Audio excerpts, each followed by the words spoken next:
Hey everyone, welcome back to our channel WebToTech. Today we are going to guide you through the process of making your X account private. Whether you are concerned about privacy or just want more control over who can see your post, then this tutorial is for you. So without further delay, let's get started. First thing first, open the X app on your device.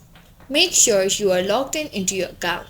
Once you are logged in, look for your profile icon on the top left corner of the screen. Tap on it. After that, navigate Setting and Support and tap on it.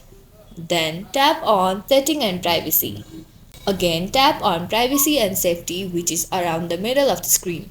This is where you'll find the option to make your account more private. After that, you will be leaded to this page where you can see the option Audience and Tagging. Now tap on Audience and Tagging on the top. Then turn on Protect Your Post. This option allows only the current followers and people you approve in the future will be able to see your post. To ensure your X account is now private, go back to your profile. Here you can see a lock icon right beside your name, which means your account is now private. And there you have it, you have successfully made your X account private. If you found this tutorial helpful, don't forget to give it a thumbs up and subscribe for more videos like this. Thanks for watching and I'll see you in the next video.